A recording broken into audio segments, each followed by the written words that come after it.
So on April Fool's, we teased that we were big fans of the Mario movie. We were waiting for it with bated breath. And we just fucking saw it, and holy shit, was that a roller coaster. It was amazing. The movie is so colorful. The humor is on fucking point. It's everything I'd want from like a Mario origin movie. It was beautiful. I almost shed a tear at the end. Yeah, all of the characters were portrayed really fucking well. There was a lot of concern when the voice actors were initially revealed. Everyone thought this was just going to be another Hollywood cash grab capitalizing off Mario. People thought Chris Pratt playing Mario would be weird, but no, I think he did a really good job in this movie. I think I see exactly what they were aiming for. There's a commercial in the beginning of the movie where Mario and Luigi are promoting their plumbing business, and they intentionally put on these like higher pitched Italian accents because they're playing like characters to promote the business, like they're being mascots. But when the cameras turn off, like he has more of a Brooklyn accent, which is where the movie initially takes place. They're being portrayed as like normal ass fucking people. Luigi's actor was really fucking good. I like Luigi because, like, you know, he's the color green. He's the color green? Like Mountain Dew. You should get 10% off of Dubby, by the way, but that's besides the point. Oh, I liked when Bowser was singing peaches, peaches, peaches, peaches, peaches, peaches, peaches, peaches, peaches, peaches. Ah! I love you! Yeah, how would you say they portrayed Bowser? No. Jack Black did the best job he could portraying Bowser. It didn't feel like with Chris Pratt, I could say, okay, that's just Chris Pratt doing Mario. But I could say with Bowser, that's Bowser being Bowser. Yeah, he put his heart and soul into his role. Yeah, they did great. I mean, what can you say? He came out of his shell. He came out of his shell, yeah. Peach as well. Initially, when they were promoting the trailers, Peach was a pretty controversial character, the way they did her. A lot of people complained that she was too girl bossy and not enough damsel in distress. But I think a lot of these people complaining aren't too familiar with the Mario lore, because there are plenty of Mario story-driven games where Peach does take a leadership role and you can play as her and actually kick some fucking ass. If I could put my own 2 cents on the table, men and women can do about as anything as they could. It's just society is slowing down some specific genders and some specific equalities or racial injustice, yada, yada, yada. I think Peach was portrayed well. I mean, there's a part of me going, okay, I wouldn't mind if it was like, you know, they just recycled a bunch of things from the movie and went, oh, Mario's gotta save Princess Peach. But then again, it's a movie. This is not a video game where we like understand every other video game that came before that said video game. With Mario, this is a movie where there has to be plot, substance, character development, etc., etc., etc. As a movie and as a Mario movie too. Very good. I think it's very inviting to people who never even heard of Mario. It's a good family movie, good kids movie. It's funny. I laughed a lot, laughed out loud, rolling on the floor. Oh yeah, it's a good movie. Loved it. Like I mentioned before, like the intent of the movie was to be an origin story for Mario and Luigi entering this world, them meeting Peach for the first time, meeting Donkey Kong, being introduced to how big and bad of a villain Bowser is. They did a really good fucking job, and I think I do like how they portrayed Peach's backstory as well, because it's not really too explained how she's the only human in this world full of fucking mushroom creatures and evil talking turtles. It's basically this. Here's how Peach came there. So basically, she was a little munchkin babe, this little chunky child. Munchkin. Yeah, she just walks her through the warp pipe, and the toads basically raise her, sort of, and kind of like, you know, she became the princess because she's a woman, and Mario's a man. That's how the same thing. Yeah, basically, yeah. And even without the backstory of like how she is a playable character in some of the older Mario games, like there's even a Super Princess Peach game where Peach rescues Mario. It makes sense for her to be competent. Like she's the sole leader of this entire kingdom. Like she can't just be a woman that lies around wanting everyone to do everything for her. Like she has to have done something to establish herself as the rightful ruler. Okay, Donkey Kong. How do you feel about him? Donkey Kong. I'm gonna be honest. I love him. Seth Rogen did a good. He's so fucking funny.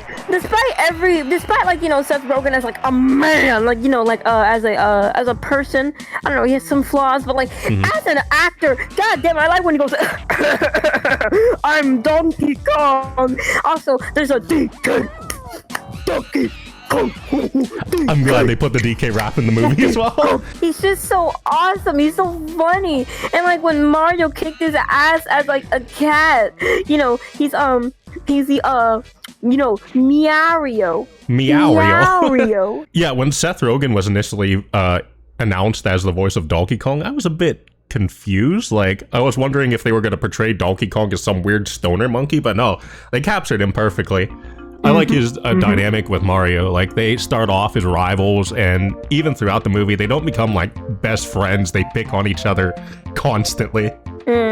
Which is true to the original games, because like Mario and Donkey Kong started off by fighting each other, but eventually like they've come together for the greater good. It's great. I like how they grew up. Also, Donkey. Okay, so basically, spoiler. But like, if you don't care about spoiler, I'll explain it anyway. So basically, when they're on the Rainbow Road crashes, and then Mario and Donkey Kong are just like, it's your fault. No, it was your fault. Don't tell me that. I'm about to die. And then Donkey Kong like almost drowns, but then Mario, the little baby Munchkin man, saves this gigantic gorilla and from this eel, and then Donkey Kong goes, wow, you saved my life, but you're fat. And then like that's basically their dynamic. They'll do anything for each other, but then pick about it in the end. Yeah, I really like the part where they were bonding over their fathers like not being too proud of them. And then Donkey Kong's like, you know what, Mario, your father's right about you. He sounds like a brilliant man. Oh no, we have to talk about like Luigi and Mario's dynamic in the movie too. It's so cute. They're just see, people be like, oh, Mario doesn't like Luigi. No, in this movie debunks all that. This movie debunks all that. They are the sweetest to each other. They do anything for each other. When they're broken apart in the warp pipe, Mario goes, I have a bit of I can't remember my words. I never been apart from him for so long. And it's just like, it's so cute. They're just yeah, I mean, that's kind of how they are canonically. Like, they have a very strong bond. Mario is a protective older brother because Luigi, he's like shy. He's afraid of a lot of things. Mario's the one who steps up and takes action. Yeah, he's a big baby. That's how they were portrayed in the games as well. I don't know how that whole thing of Mario hating Luigi started. I think people just kind of did that as a joke. And I do think it actually makes sense for Luigi to be in the quote-unquote damsel in distress role in this movie because, like I said, this is an origin story. If Peach was the one who was abducted, Mario really has no reason to care about her or to go out of his way to rescue her.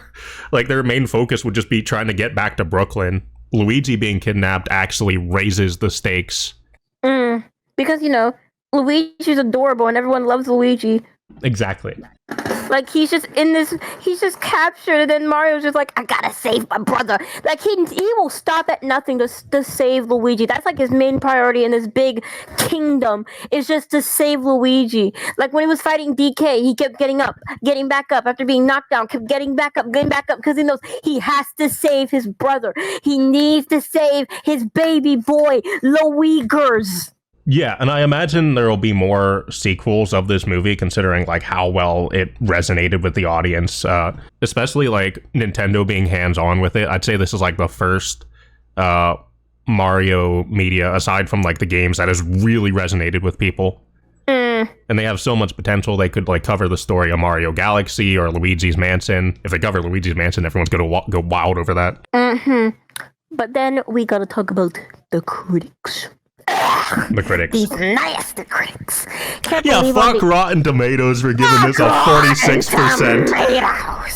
I'll tell you why we fuck them. Because apparently they give this movie lower than a 100. I see how it is. They rated this movie lower than Cuties, which tells you a lot about these people.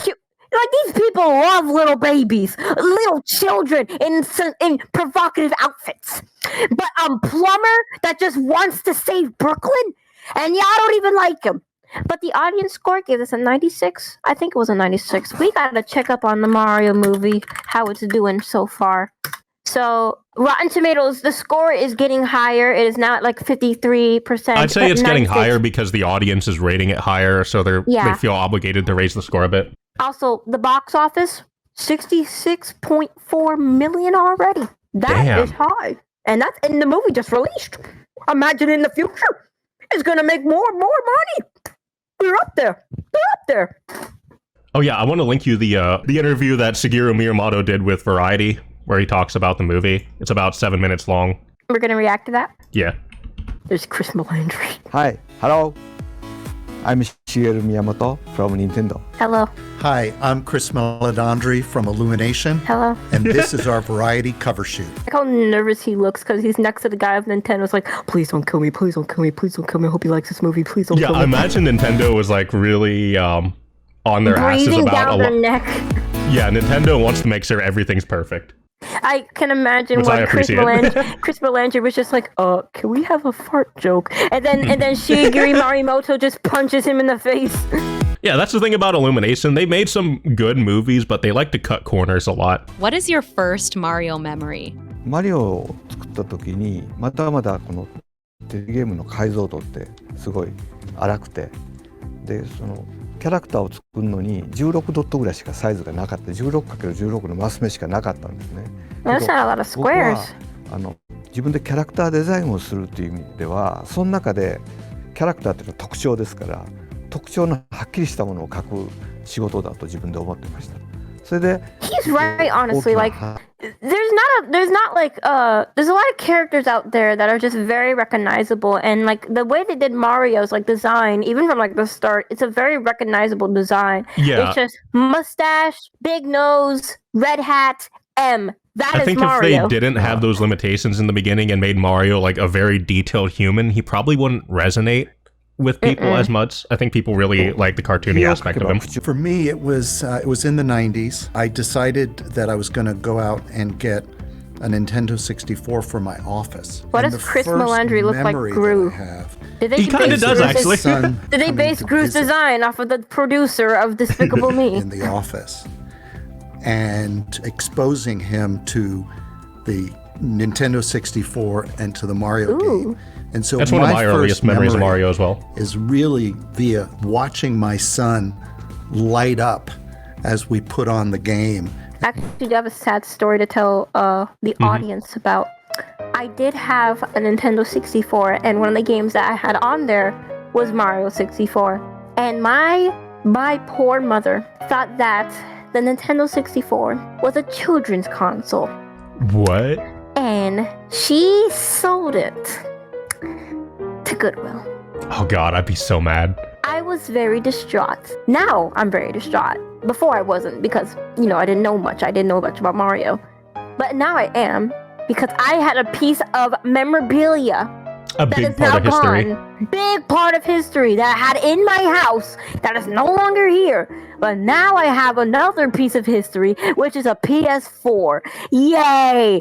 Can I replace it? Can I get a Nintendo 64? Please, Chris. I'd say the PS4 is worth more money, but it's not as nostalgic. Tell us about the evolution of Princess Peach and how that is reflected in the film. ゲームの中では分かりやすく助けられる存在っていうことでいかないと分かりにくいので長い間来たんですけど、ピーチにもたくましさも欲しいし、Okay, I'm glad he's actually addressing this. 欲しいしというところで、今回映画になるにあたってはやっぱり積極的に戦えるピーチになってほしいなっていう話は一緒にしてましたし、期待してました。I understand now. So they made her a girl boss for the movie because if she was just a damsel dressed in the video game, then it just feels like a rehash of the video game. They want this to be a whole new story, but they still have like the same ideas in concepts that were in the video game and put into the movie, but given a better directive. Yeah, they wanted her to be this powerful girl boss in the games, but I think they were pretty limited in how they could do it because Mario has to be the protagonist that saves the day. It challenges us to be at our best every time we communicate. Wait, no, there was a minion in the beginning of the film, but yeah, it was for the Illumination intro, which makes sense, like. Yeah, because that's their mascot, but I don't want Mario to be talking to a fucking minion. I feel like that would be so...映画って来世 I mean, now kind of want to see that, even if it would be like a little, like, you know, out of weird. I mean, but, if like, they do it, I'd rather it not be in the actual movie and rather as like a side thing, side content. Yeah. センスされて作られて映像化されて Oh god, I can imagine the minions just in the Mario movie going No, banana. honestly, I would be so mad. ところで Miyamoto-san, how much of yourself do you put in Mario and the other characters you've created? Well, that's a good question, actually. あまり反映させてるっていう意識はないんですけども、マリオってスーパーヒーローじゃなくて普通のお兄ちゃんであってほしいし、あまりにもみんなからわーっと注目されてヒーローになるっていうのは僕割と恥ずかしいと思う方なんですね。そういう立場になるのが。だからマリオもそういう立場になるのが恥ずか Oh, that's しい sweet. とか反映してるかも。 I guess that's the That was end. really nice. So I like that. I like that Miyamoto portrays Mario as not as just like this, not just a normal guy that's like, you know, trying to make his way through every Yeah, obstacle instead of that's like put portraying against him like Superman who has all these cool powers and is worshipped by everyone. Yeah. He's just a normal ass guy from Brooklyn who wants to save his brother and met the princess along the way. That's something funny about the movie as well, that it also portrays Mario as this guy who doesn't like mushrooms in the beginning. And then all these mushrooms are shoved down his throat. Even when he punched the mystery block and he got the mushroom, he was like, ugh, mushroom, I don't want to eat this. And then the princess just shoves it down his throat. And then there's this whole montage where he's just getting hit by every obstacle. He gets tired of the mushroom and then throws it up. Yeah, you just wouldn't expect it because he eats so many mushrooms in the game. You'd think it was like his favorite food or some shit. Also, we all have to give a round of applause for Nintendo because they finally gave Mario the They cheeks brought his ass back. They brought his booty cheek back. Due to popular demand. Thank you, Miyamoto. You're a great man. He knows what the fans want. He knows the. No, but he actually does know what the fans want because, like, there's so many references to, like, there's a reference to Mario playing the NES in his room after he's sad during dinner, and then there's like the soundtrack is, or like there's like orchestrated orchestrated versions of, like, from the games. Yeah, from the games. And so many like subtle jokes and references, like when he went to Peach's castle, the toads in front were being a dick to him. They're like, oh, the princess is in another castle. Thank you, Mario, but our princess is in another castle. I'm trying to think if there's anything else. Kamek? Yeah, what do you want to say about Kamek? Oh, what can I say about Kamek? I like how he's more included. Like, he's not really included in, like, some games, like, say, Mario Kart 8, where he's not even a playable character, but in the movie, he seems very prominent. I think he's mainly Bowser's punching bag in the movie, I'd say. Yeah. Or there's just one scene where he's like practicing on proposing to Princess Peach, and then you just have Kamek as Princess Peach going, "Oh yes, marry me." If they ever do a sequel to the Mario movie, which I imagine they will because there's so many different stories they could go over, I would really like to see how they portray Wario and Waluigi. They probably won't give Waluigi screen time, but Wario at least. I mean, they put him in Super Mario 64 DS, so I imagine like he's a big part of the franchise. Oh, they'd have to include him eventually. Destroy Mario. I'd say Waluigi is like the only thing Miyamoto is not willing to give to the fans. Cause, like, you know, he'll give Mario cheeks, he'll give Luigi cheeks, he'll give apparently Princess Peach cheeks as well, and give the Toads dumpies. But sadly, no he'll Waluigi never in give Smash Bros. Waluigi in Smash Bros. Sadly, Miyamoto, you have made us sad. Part of me wonders if he's trolling with that. He just. What if like in 2 years from now there'll be like a Waluigi movie? Maybe he'll be in like the final version of Smash Bros. Wait, what's the final version? Well, whenever they decide they don't want to make new Smash Bros. Games anymore, which will be a sad day, but there's only so many characters you can keep adding to it. Well, hey, don't be sad that it happened. Be sad that don't be sad that it. Don't be sad that it's over. Be happy that it happened. Bam! Exactly. Bam! Woo! Mario movie. How would we give it? How would we give it as a rating? Way higher than fucking Rotten Tomatoes gave it. 100%. Okay, so 10 out of 10. 10 out of 10. 10 out of 10, and 10 out of 10 as a movie. 10 out of 10 as it being a Mario movie, and 11 out of 10 because Mario is caked up. And it's definitely a movie you could rewatch too. Like, it goes so fucking fast. Like it's like an hour. No, actually no, 9 out of 10 because it's too short. The only point deduction is it being too short. It should be long. It should be 2 hours. It should be Because 8 hours long. If y'all can make It's Chapter 2 2 hours long, you can make Mario 2 hours long. We need 2 hours of Mario. And Luigi, and Donkey Kong, Princess Peach, Wario, Luigi, Bowser, Toad, Princess Peach, Toad.